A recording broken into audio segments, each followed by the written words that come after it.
Hello and welcome to the Conscious CoCreators podcast. I'm Uma, joined by Shani, and today our special guest, Joaquin del Mojo, a very beautiful community creator here in Ericeira. He owns a beautiful retreat, or co-owns a beautiful retreat center called Rising Mojo, as well as Joaquin is an artist, musician, space holder, and so much more to it. So I'm really happy to have you here with us. Welcome. Thank you so much. Thank you. Thank you for joining us. And yeah, I'd love to dive into who you are because we've met a few times, but I feel there's probably so many depths to who you are. And I'm curious to know from your, like when you grew up in your childhood, what kind of drew you to this path of spirituality or consciousness? Was there like a moment that you can recall that kind of got you started on this path? Like, yeah. And so first I will give you a little bit of my background and where I'm from, my landscapes. I was born and raised in Argentina. In a rather small town, but surrounded by lots of fields and nature.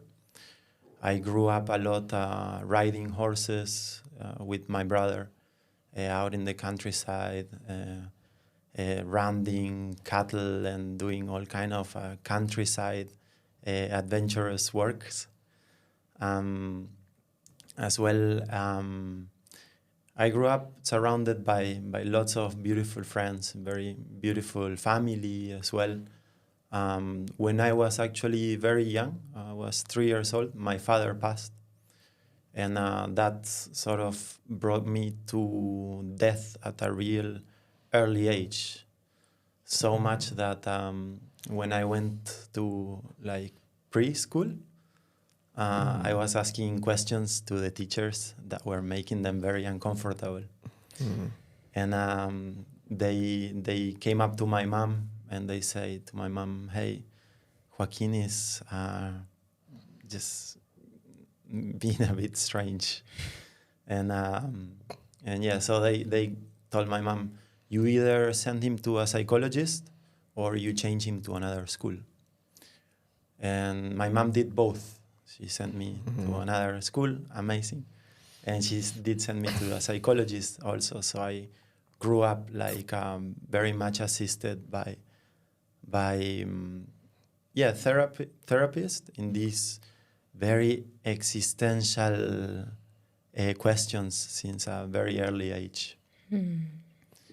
As I grew up, I would say I had quite a conventional Argentinian small town life, sort of. Played rugby my whole life, actually. Skateboarded my whole life as well. Picked up surfing from a very early age as well. And yeah, I went studying in Buenos Aires. I studied creativity, also linked to advertising, so actually very opposite of the world that I am in these days. So I like to feel like I went to school of the devil, no? And then I said, no, actually I don't want to work with these forces. So I went the other way. And yeah, I started picking up later on in already living in Europe. I was living back then in Germany, and I started picking up a pretty unhealthy way of life, full of excesses, and I started developing very toxic relationship with alcohol, and then picking up as well with drugs, with chemicals. And it was in the midst of all this addiction that one time I had a very strong dream.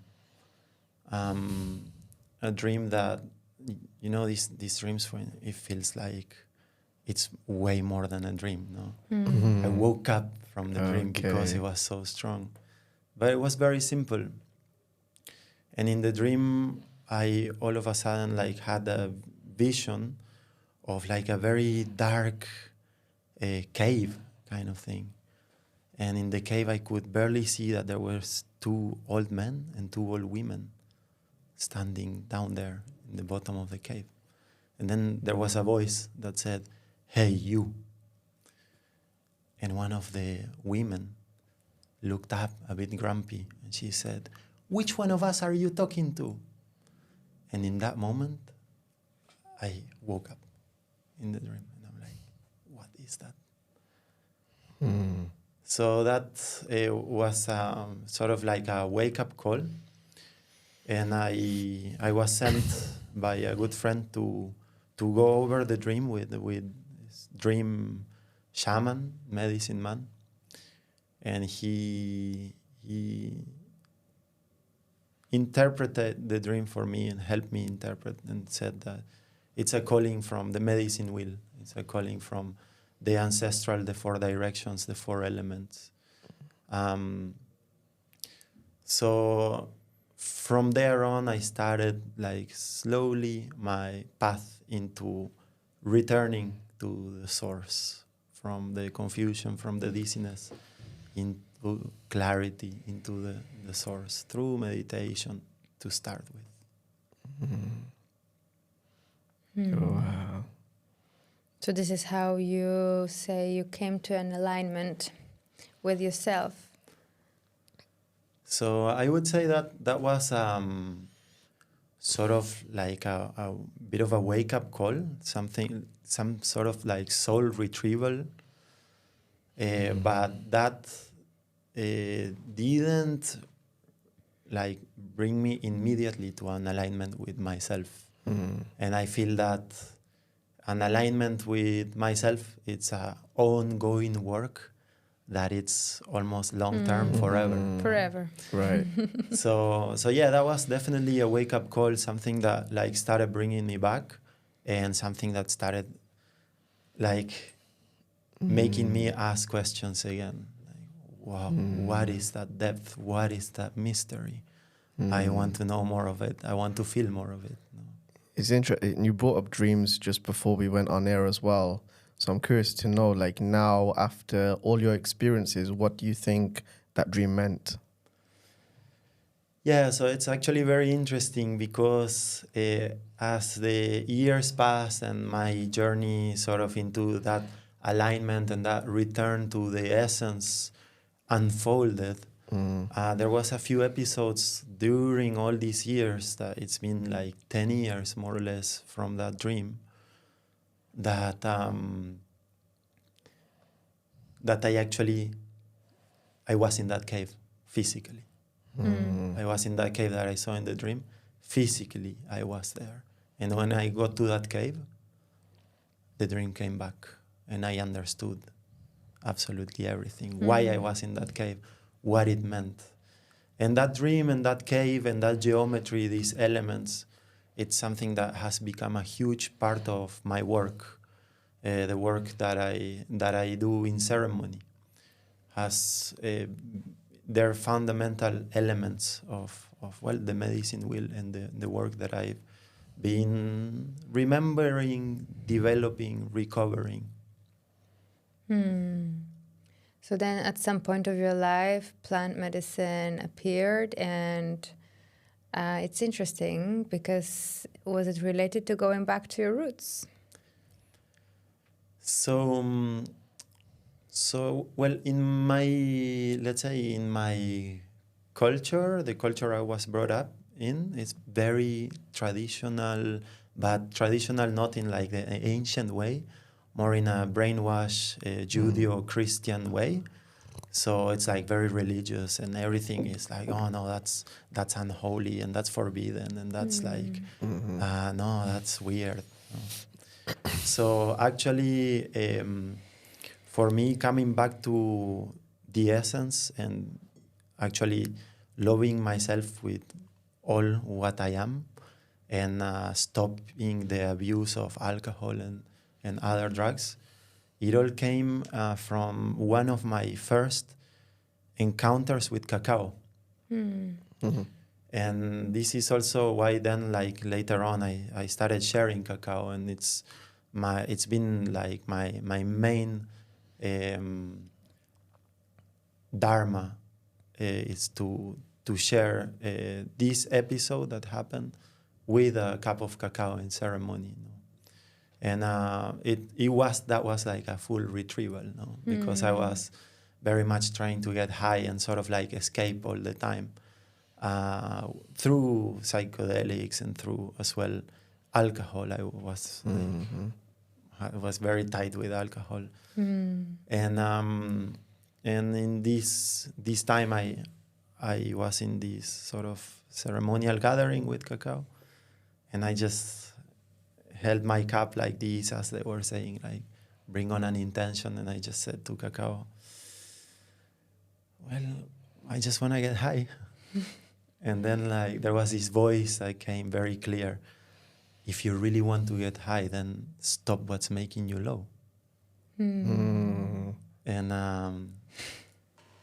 then like from that day, actually, I managed to cut clean of all alcohol, all drugs, and started like realigning myself, realigning myself with that rawest essence, being able, with the support of the spirit of cacao as well, being able to look at all what I had to look at, to really embrace myself in all that I am.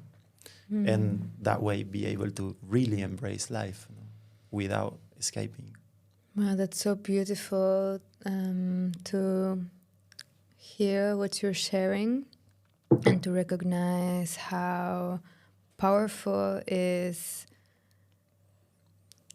the reality in which once we go through a healing journey, then it's so much easier for us to facilitate it for others because of the deep empathy of the hardship that it takes to flip the coin.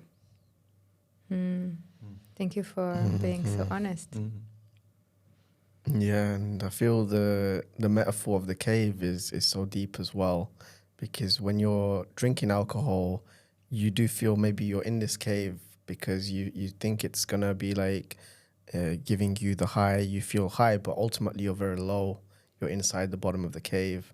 And that message of like, if you want to get high, stop getting low, then you found a way to actually naturally get high from yourself, and you don't need the substances. You are able to get yourself out of the cave.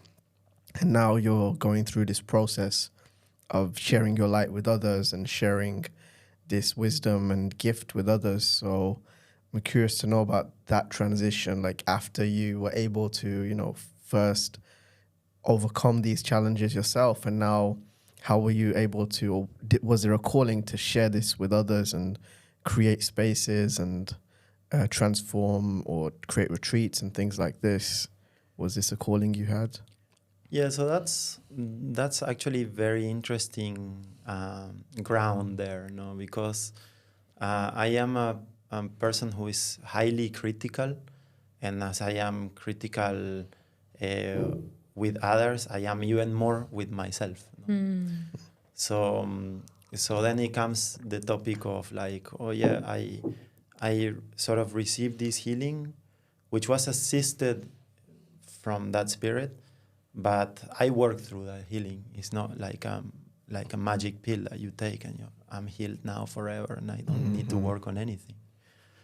So after a while, I started like walking more clear and sober, and I started to feel like how powerful that really was.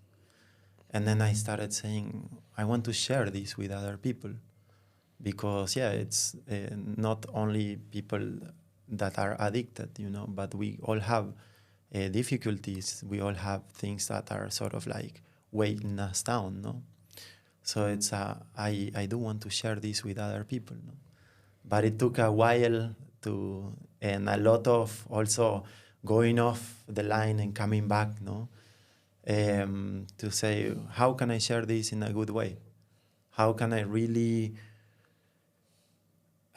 fine-tune myself and work on myself good at the point that I it's not that I'm sharing this from a place of like, I want to be seen, look at me, this is a power place and I'm telling you what to do, because actually I have no idea what to do. It's just doing every day, So, so yeah, that took a little while, and I was like all the way through supported also by Lina. She was saying like, it's amazing what you've been through, and I think like that story and that voice need to be shared for other people because it's highly inspiring.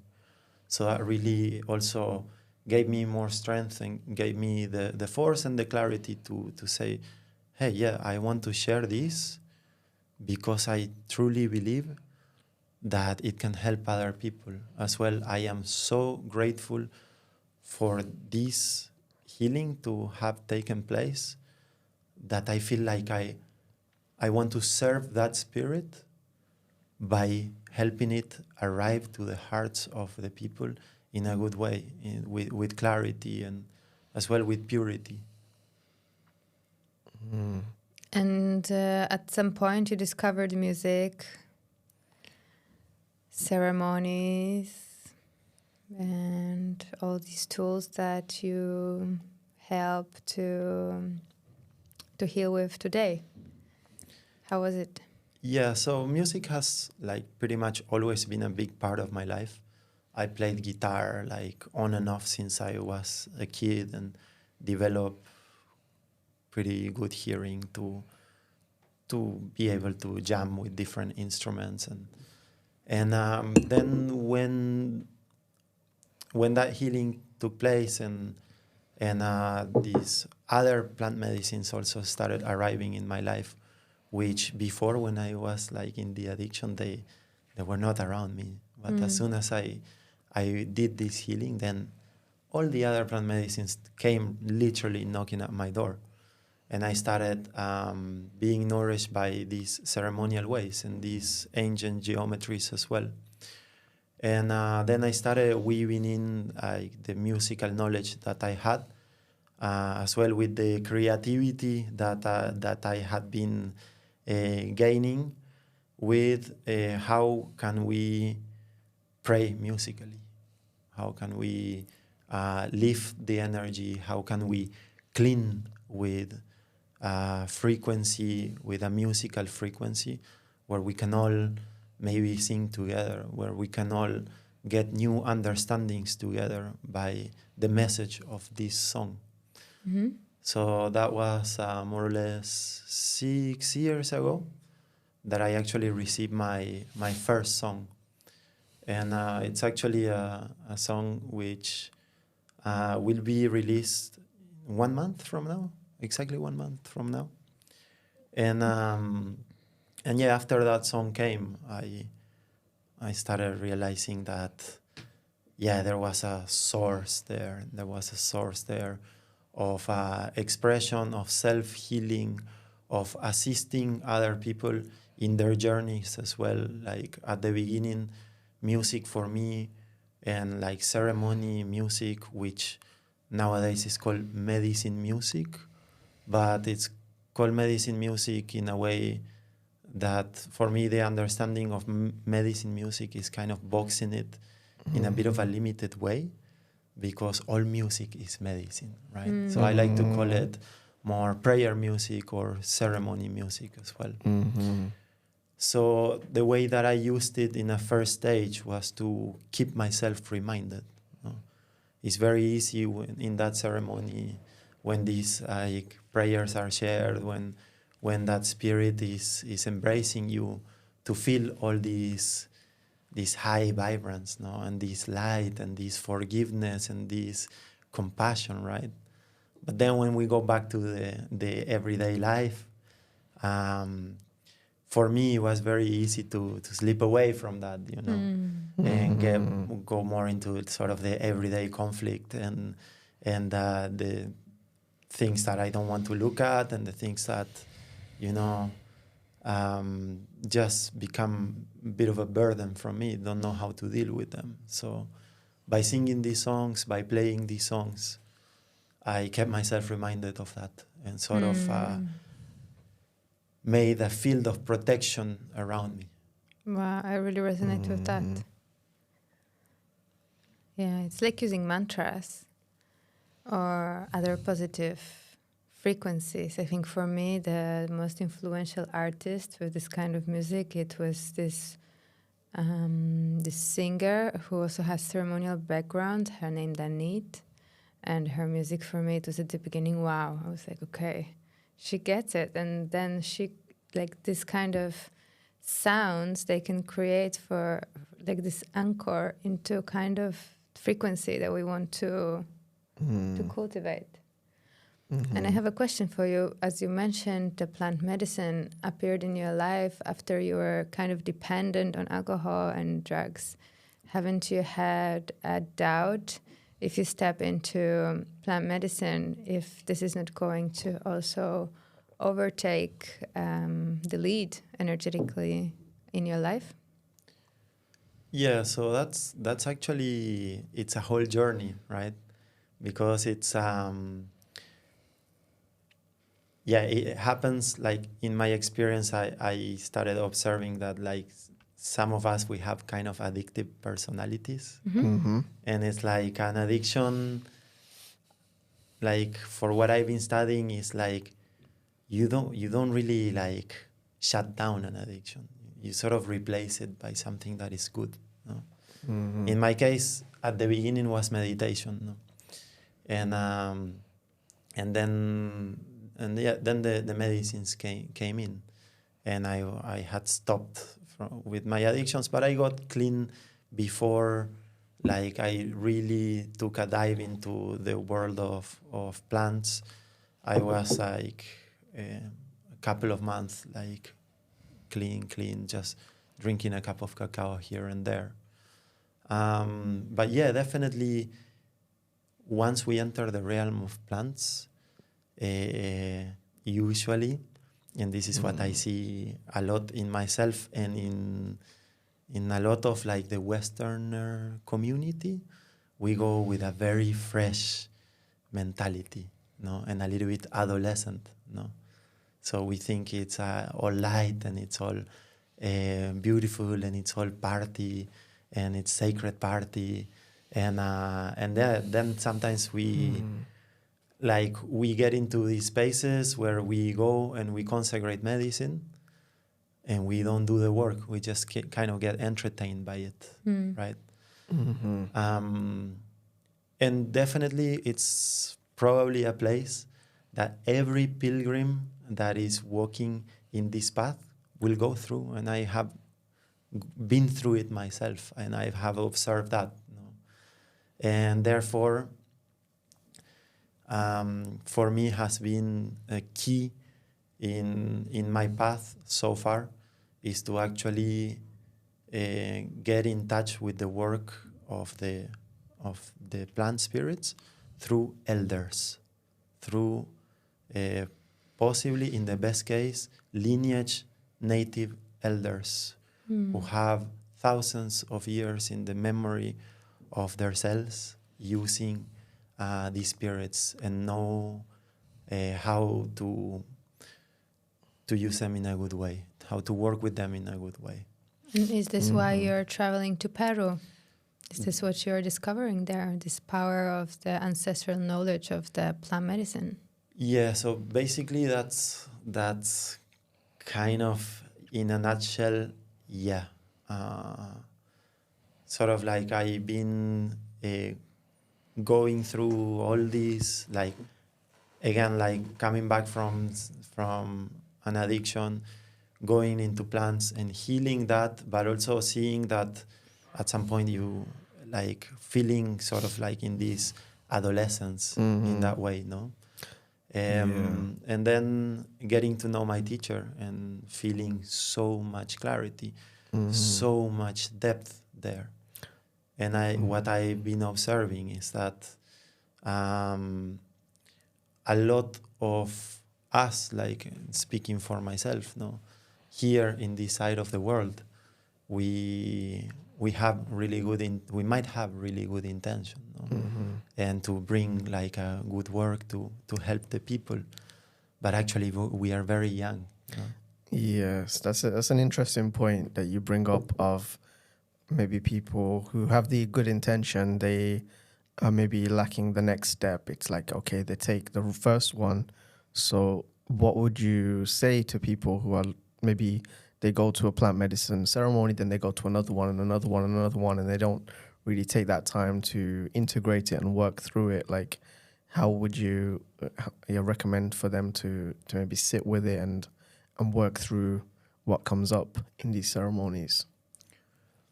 Yeah, so it's very much like when you eat a meal, right? You need time to digest. You don't like have lunch and then right away keep eating and then keep eating until dinner, and then you eat dinner again, no? So it's the same with the plants, no?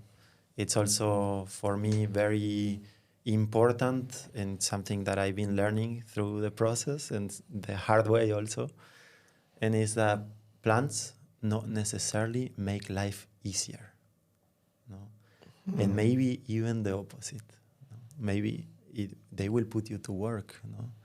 So then if you don't face that work, if you don't see what needs to be seen because you don't take your time to integrate and digest, then it will really not make life easier for you, right? And this is what some people categorize as a bad trip and just put it to the drawer and be like, okay, let's forget this experience. And instead we can look into it and take the lesson. Is it?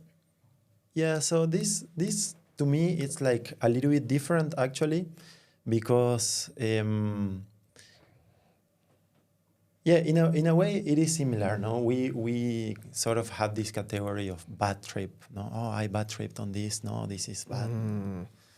But it's like, yeah, I bad tripped on this because like the plants, at least, they have an intelligence of Mother Earth herself, right?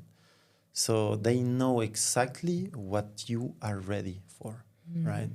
So they're showing you, okay, here, take a look at this, right?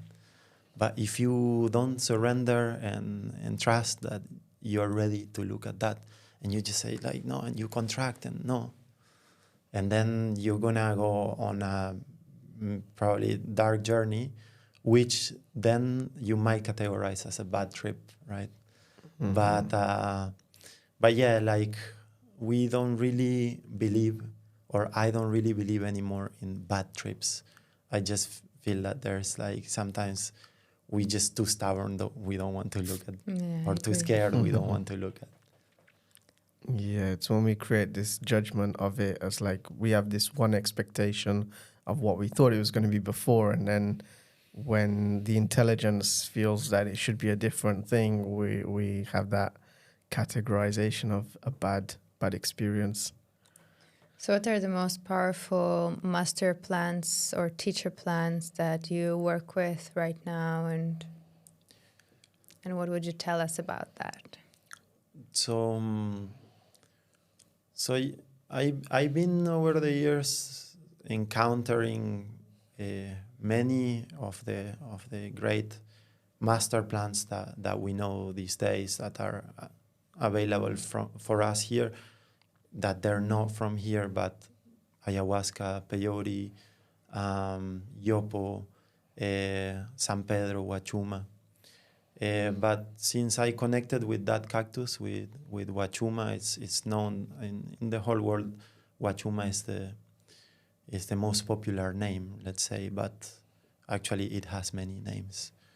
And since I connected with that spirit, that's what brought me back to South America, and brought me to Peru, and took me to the woman who is my teacher, and what has opened a huge mystery and a huge willingness for me to be able to listen to that voice, to listen to that teacher, to that guidance, right? So yeah, they're all highly powerful. No? And as my teacher, she told me when I first arrived there, because when I first arrived there, I was coming from this sort of like medicine carnival culture. You know, I go to a mushroom ceremony on Friday, the ayahuasca on Saturday, and next Friday I'm peyote ceremony, you know. Mm-hmm. And when I got there, she was like, oh yeah, you want to learn. You really want to learn from this plant. All right, then you need to stop everything else. Just listen to one voice. Because if you don't have that connection established yet, it's only going to be very confusing if you have many voices speaking to you, right? So give space and give an offering. Yeah, you want to connect with, okay, but no, discipline yourself. And that is the offering that you're giving to that spirit of, in my case, that cactus. So the cactus can actually start speaking to you. And then you can actually start listening to it. Mm-hmm. And it's interesting you brought up the spirits of the plants here. And I hear a lot from people, they feel that certain plants have different spirits that maybe speak to them in a different way and impact them in other ways. And what about this cactus spirit kind of drew you in, and why do you feel so connected to that? So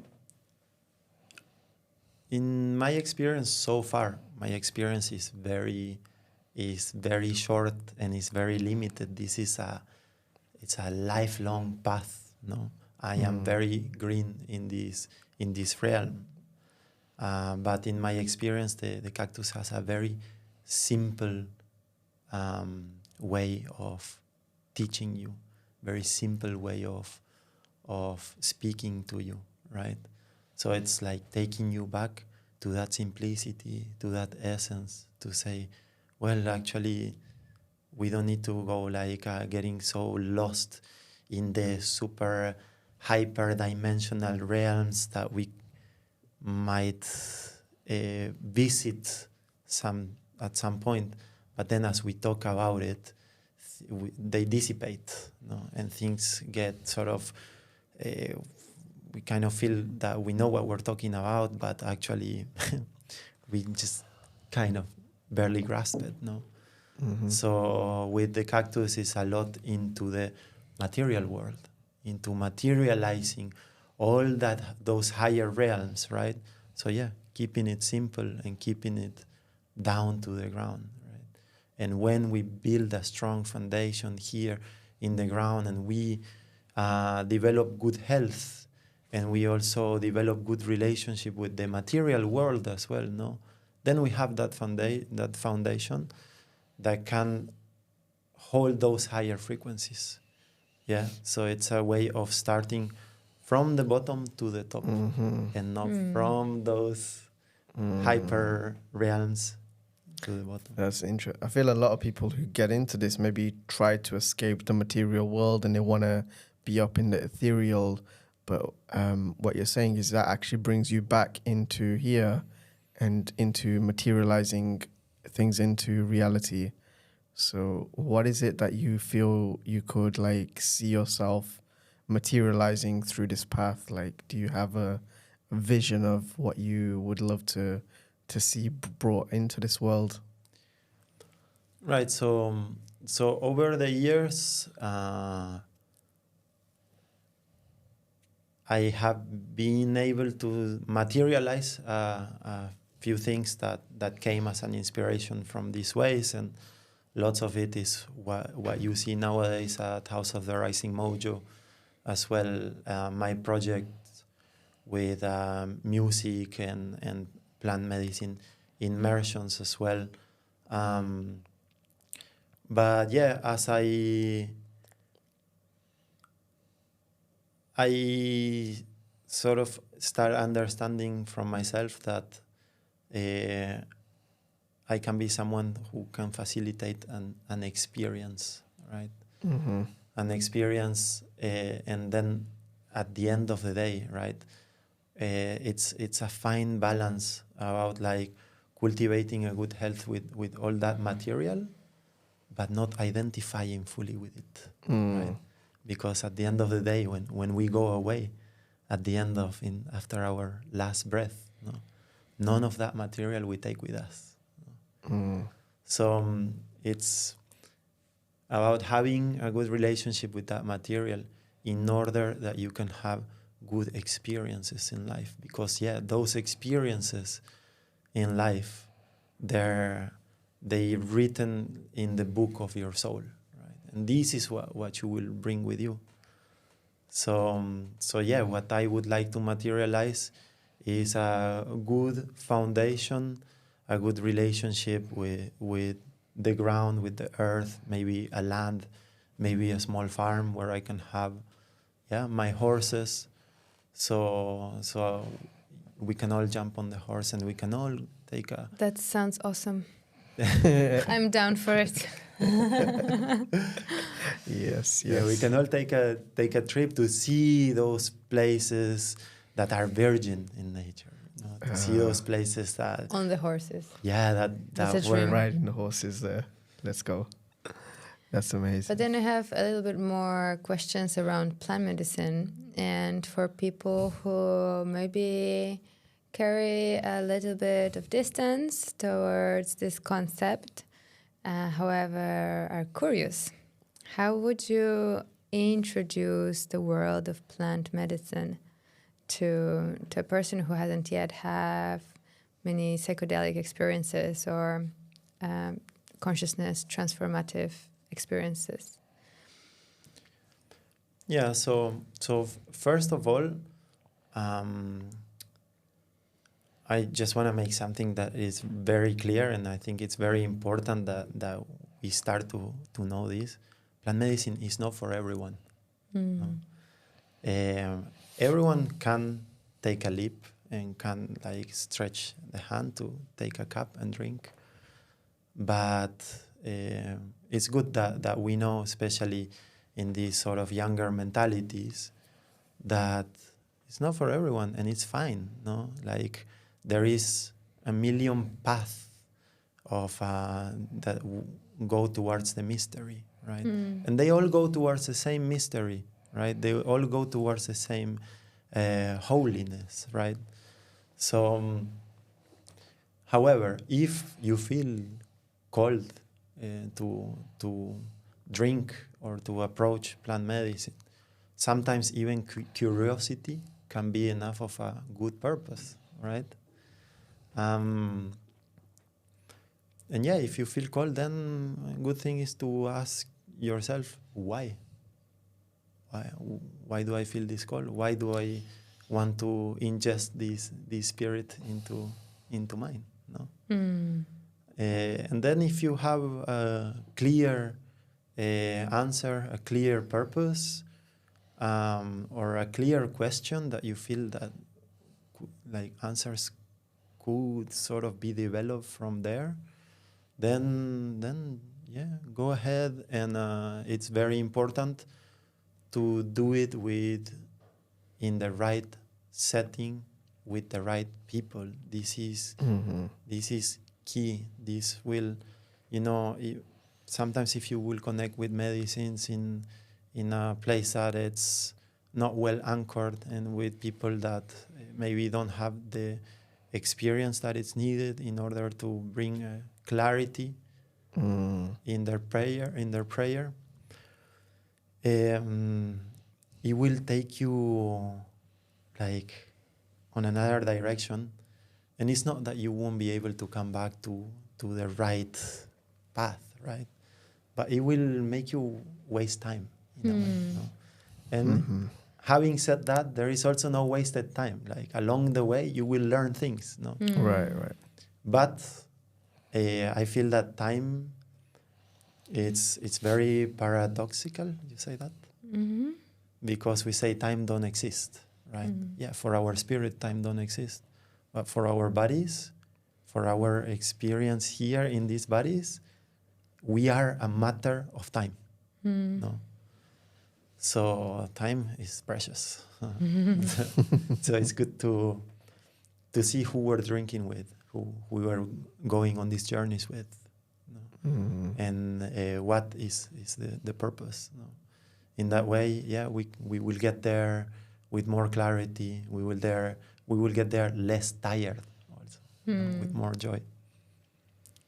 Mm-hmm. There's so many points that I could touch upon in this one one thing, but I will progress this question to the next question, which is your song quests. And recently I was hanging out with my friend who was in a retreat with you, and she told me that you create this beautiful concept where you gather in nature with people and celebrate and create music inspired by ceremonies and the spirits. And if you'd like to tell a little bit more about this project and how it came to you and how you manifest it right now in your life. Yes, sure. So this is a very dear project, very dear vision that came into being materialized. Here in Portugal, the retreat happens at this very beautiful and sacred ancient site, which is here like half an hour away from Ericeira. It's called Penedo do Leixim, and it's an ancient volcano which was active in the Paleolithic times. And there is archaeological rests, evidence of people living there 6,000 years ago in the Bronze Age. So yeah, there is that memory here, that very deep memory of the real ancestors of that land here. And that turned out to be a very beautiful location to bring this immersion and this retreat. No? And the retreat really it's about it's an activation. It's an initiation into musicianship, even if we are already musical. The retreat is for all levels, right? For those that never played a drum before, and for those that already play guitar, right? And yeah, it's a journey which has like 3 main parts.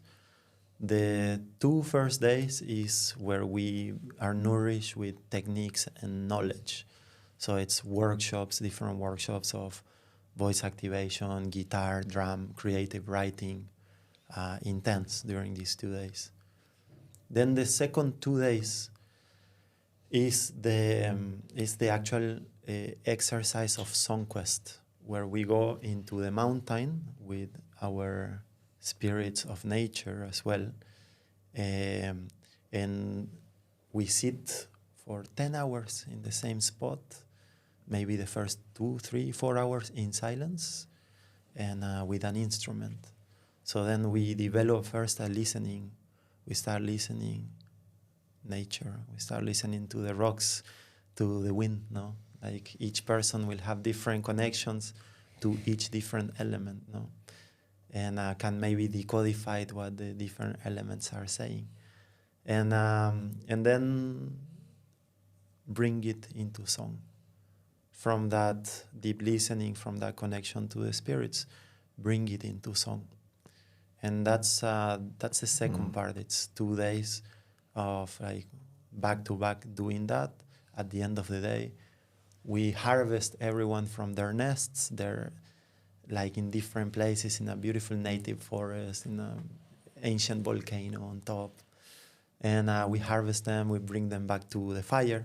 And in the fire, we might share maybe some cacao and we share some songs and we share some words and some insights of what came. And that's the second 2 days of the retreat. And then the third 2 days, like days 6 and 7, or 5 and 6, it's kind of like the harvest. So we sit in ceremony, we have a cactus ceremony, and we have also a sweat lodge where we give space to the people to share the songs that came during the week in ceremony, right?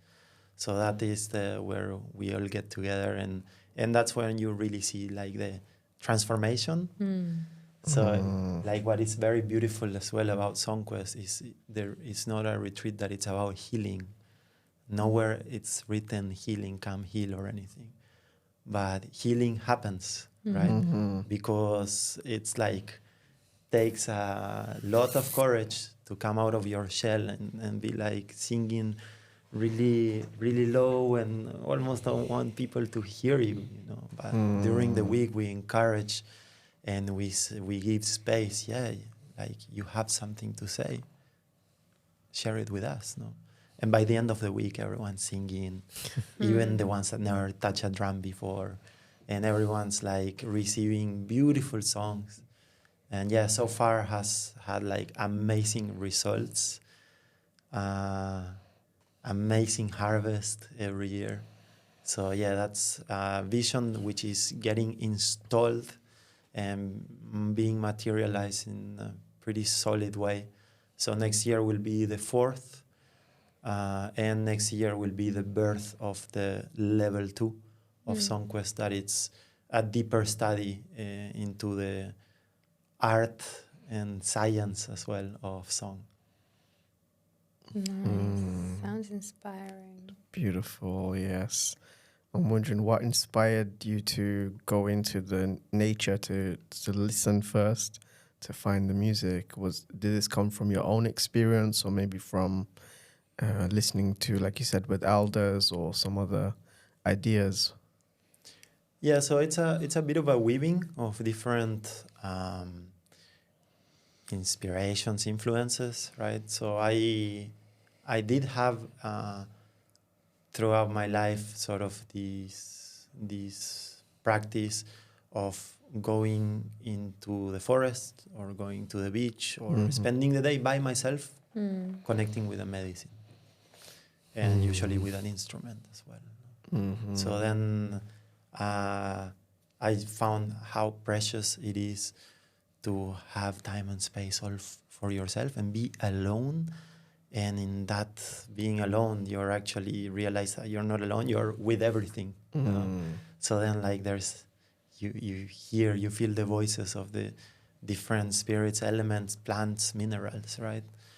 But then another inspiration for this was definitely the Vision Quest. I don't know if you're familiar with Vision Quest. So in Vision Quest you spend not 10 hours in nature with an instrument and a medicine. You spend actually 4 nights, and on the 5th day they come pick you up, but no water, no food, no instrument. Nothing. Just silence and yourself, right? No phone. Nothing, no book, nothing to write with, nothing. Just a sheep fur, a blanket, and that's it. Okay. I didn't know it's without water. Yeah, it's without water. For 4 days? It's 4 nights, and on the 5th day they will come pick you up. So like when I was in the mountain, the first year, because it's a commitment of 4 years, so like when you want to take the commitment for Vision Quest, you do it 4 times in your life. Okay. So when I was there the first year, I was like, oh yeah, this is so amazing. I wish I had my guitar. At some point. Right. And then like that came and met the other thread, and then that all created SongQuest. Okay, SongQuest. This is so incredible because I've been hearing about the Vision Quest many times already. And I think this would be the most scary thing for me. And there is not a lot of things that I can say are very scary for me today, like from the things that I would choose to do. But somehow there is this encoded deep inside fear of being alone in nature. And this is crazy because this is the safest place. Alone in nature, we are safer at night than we are in this many cities.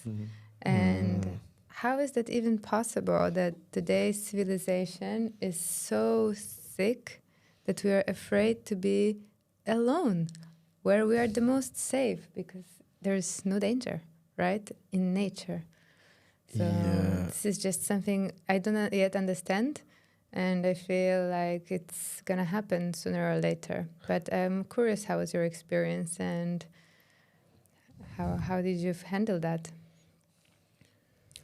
Yeah, so for me, I think I've always felt safe in nature. I actually don't think in my life I had this sort of interruption from that natural state that actually, we are nature.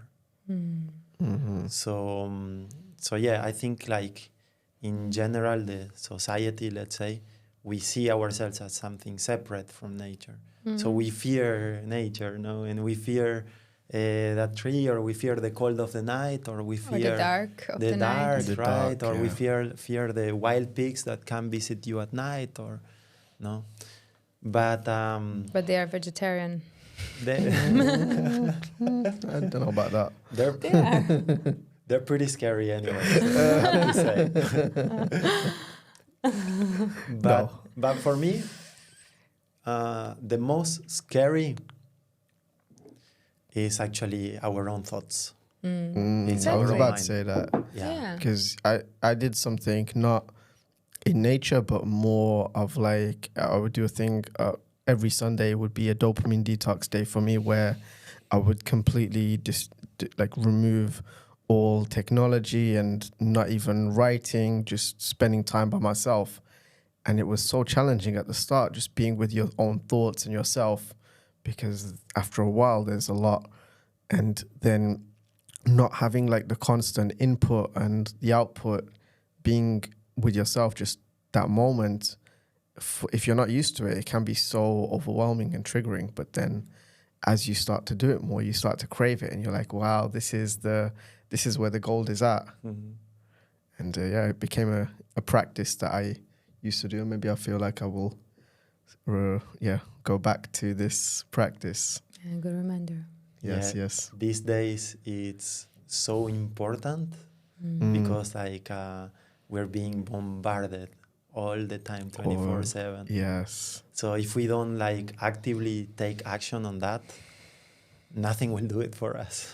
Yeah, and we're evaluating more and more into it. So like the only way for our children and the people of the future to have any slightly chance of being connected is to really like cultivate this connection for us right now, because we are the ancestors of tomorrow, right? And all the decisions that we make today, they will influence the future of our lineage. So if we get completely overtaken by the control of the technology, what is there going to be to cultivate, right?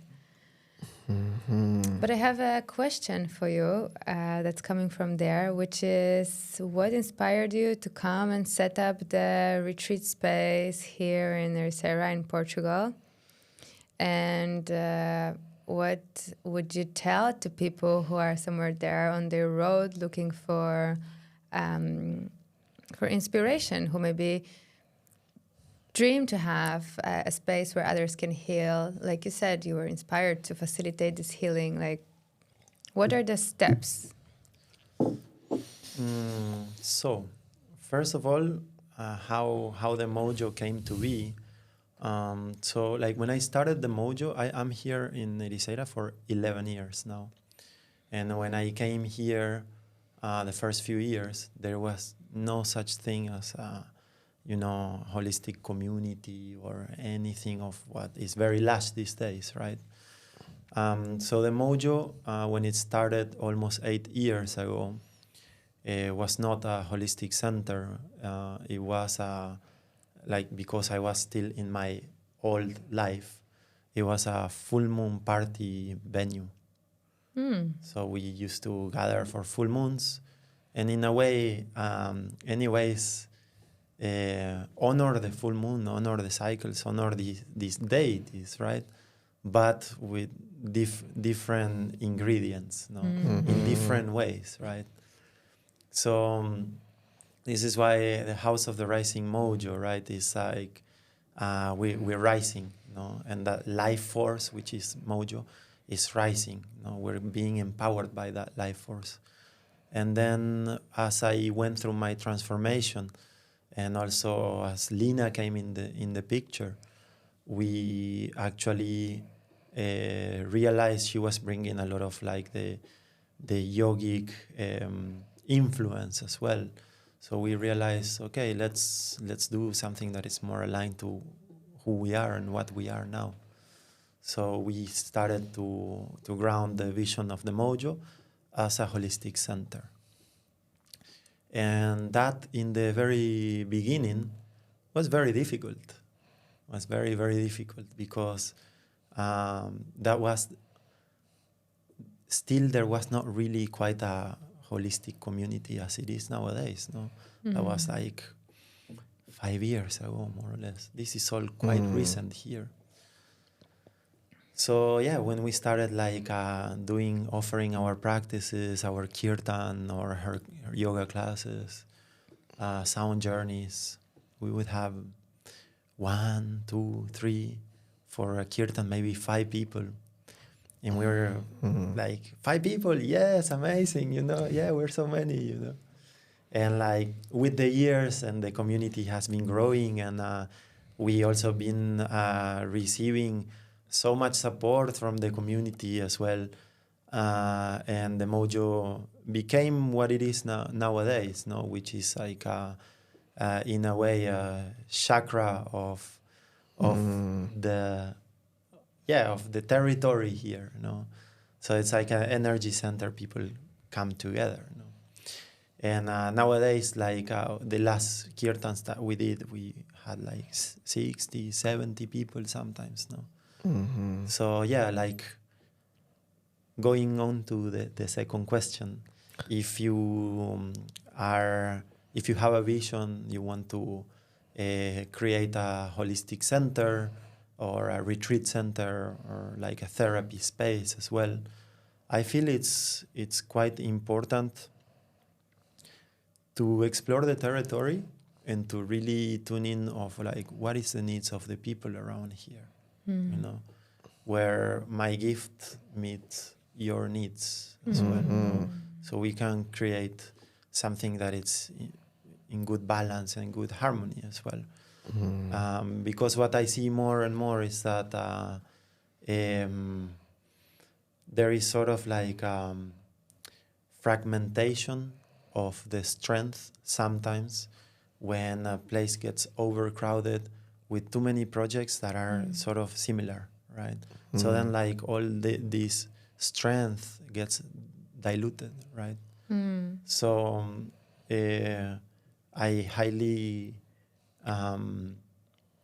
encourage people that want to create a good place where good things happen and to bring a good influence for the people and to see where it's needed the most, and where it's a good place to hold these works as well, right? And then to be persistent.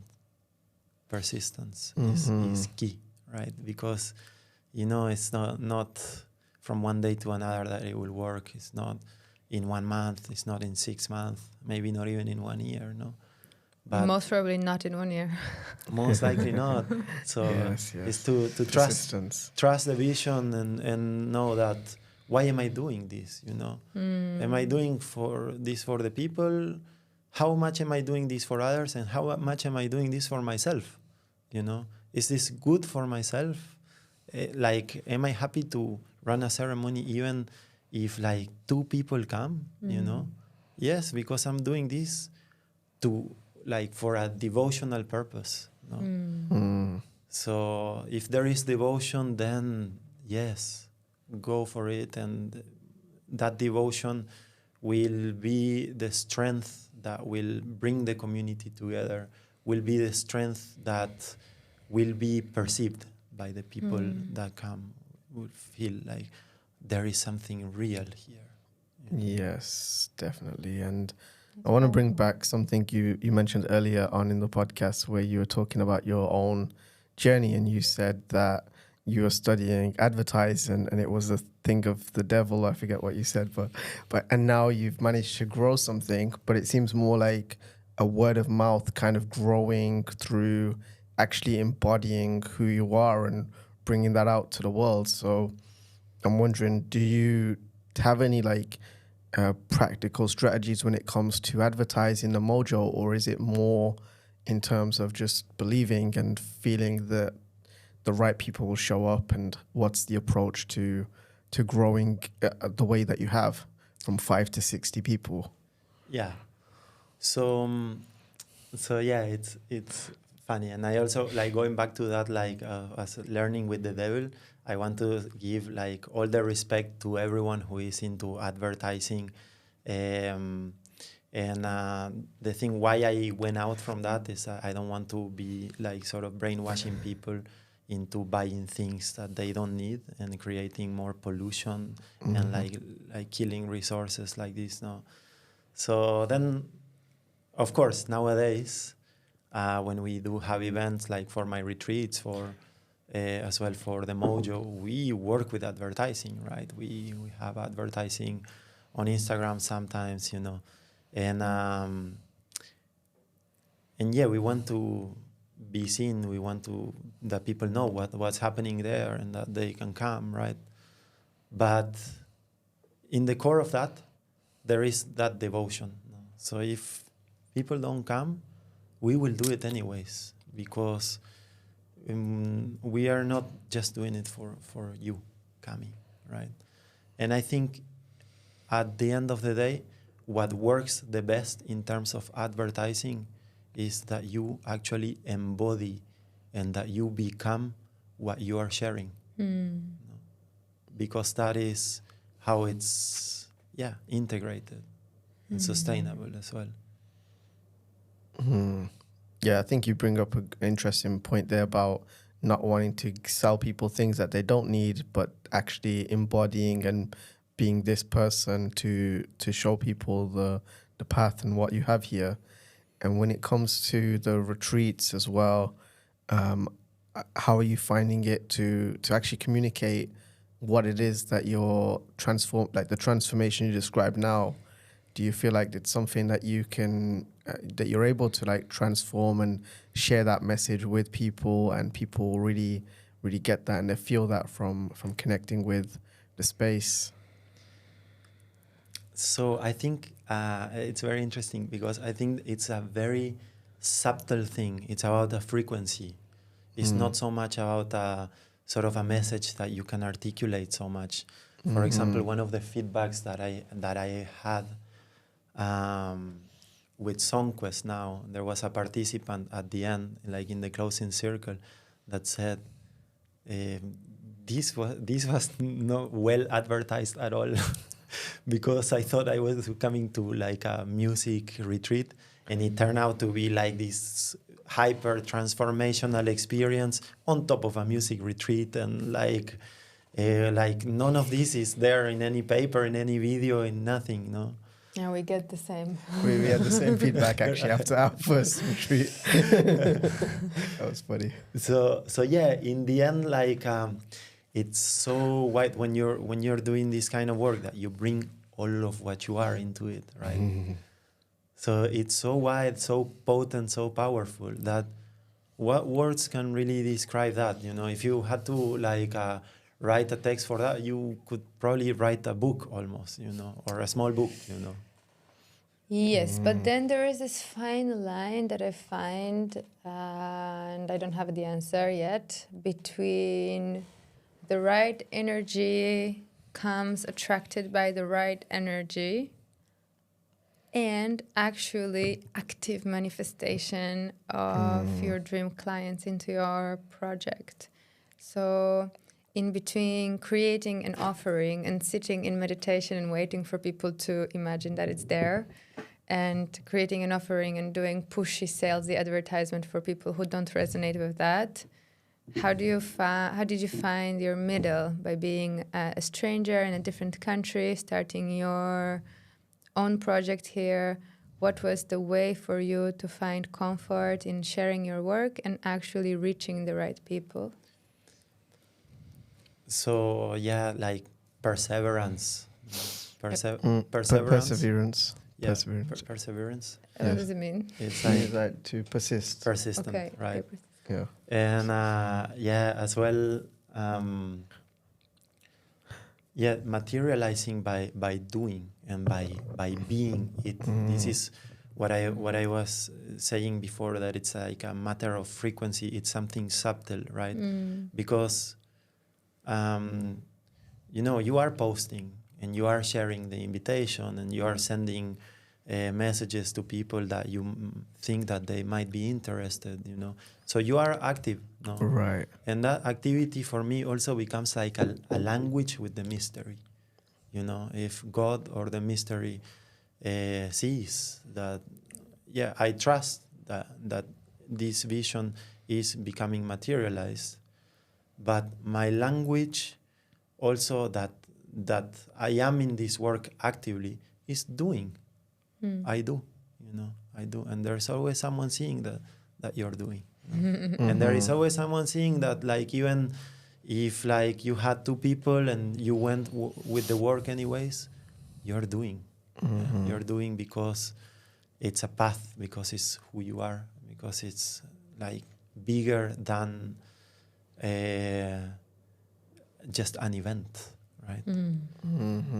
So then that becomes a language. It does, yeah. And you mentioned earlier with Mojo being like a chakra of the space, it brings people together.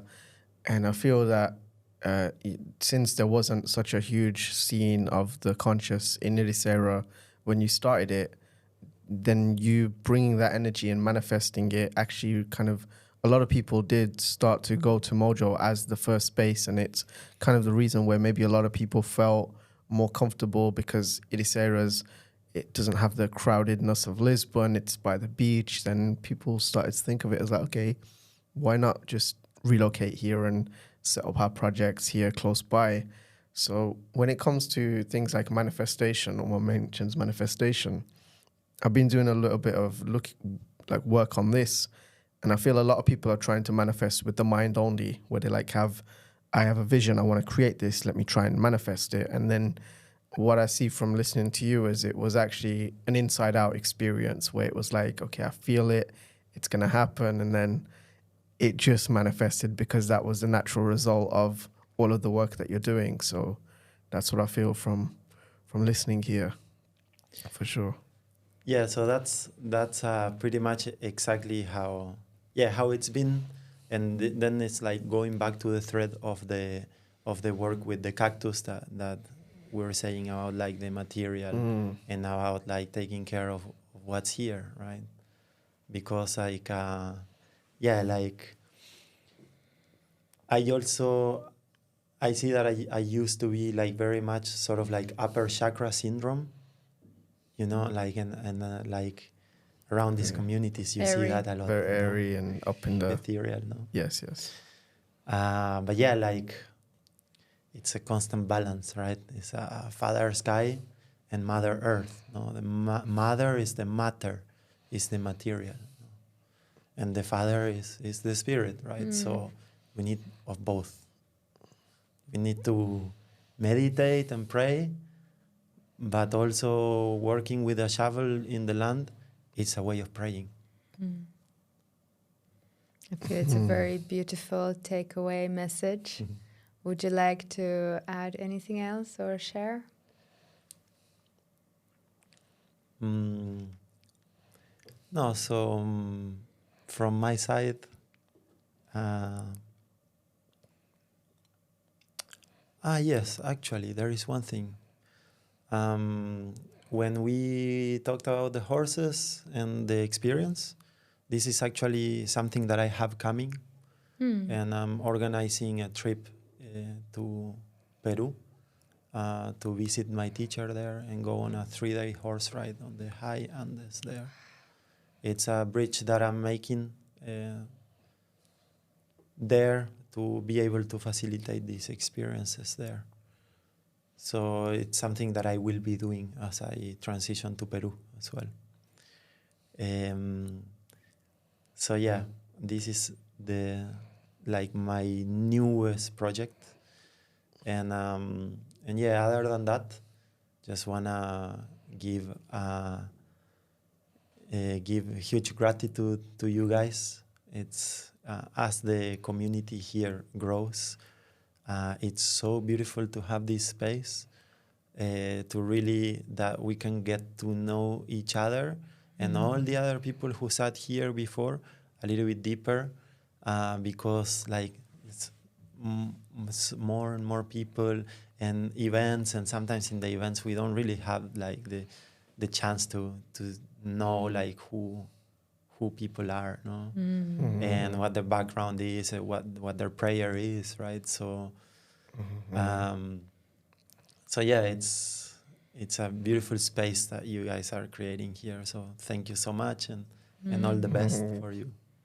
Thank you, and also wishing you a beautiful transition to Peru, as you will be leaving our community. We will grieve this energy around for sure.